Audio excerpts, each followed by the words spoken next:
Greed in women is often portrayed as a common stereotype, but I never expected my ex, Linda, to fall into that same mold. You know the type, the women who seem to be glued to the wealthy, always after the next big thing.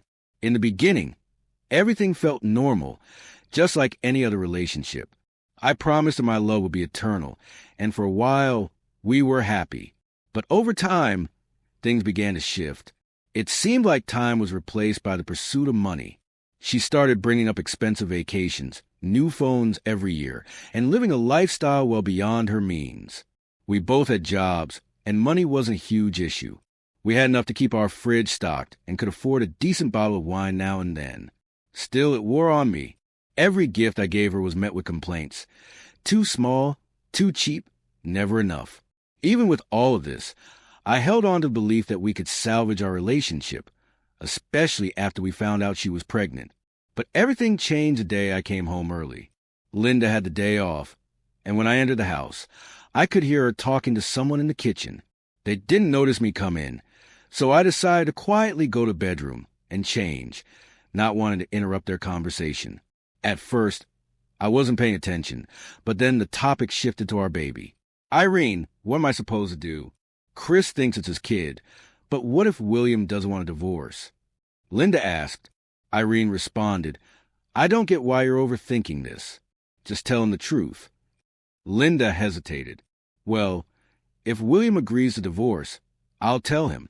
But are you sure it's Chris's baby? Her voice was casual when she replied, Of course. Remember how he was hitting on me at that corporate party? I felt a knot form in my stomach. I don't know. I wouldn't bet on a divorce, Irene said uncertainly. At that moment, I'd had enough. I stepped into the kitchen, and both of them fell silent. Linda's face turned bright red, almost as though it was going to explode. Well, look who's back, I said, my voice steady despite the fury inside. When I saw Linda in my office, Irene, her colleague, quickly excused herself. Come on, tell me what's going on, I said, keeping my tone calm. And that's when Linda confessed everything. How her boss had come on to her at the corporate party, how they'd ended up partying together in the sauna, and how he promised he'd divorce his wife. Of course, she claimed the baby was his. I had heard enough. Listen, we got nothing left to talk about. The apartment, the car, everything is mine. I bought it all before we even got married. So pack your things and go back to where you've been sleeping with your boss. We were divorced within a month. For the following months, I completely forgot about her. At first, it was tough. Years of living together don't vanish overnight. But little by little, I got my life back on track. I focused on work, even got promoted, and started feeling good about the divorce. It was like my life was finally moving forward. Then, for months later, Linda showed up at my workplace. I walked into my office after lunch, and there she was, pregnant, mascara streaking down her face, looking like a complete mess. What do you want? I asked, already annoyed. I couldn't believe she was foolish enough to come back into my life. Please don't be mad, she said. We've been through a lot together, and I'm carrying your baby. I replied sharply, Really? Because that's not what you were saying in the kitchen. I was an idiot, she said.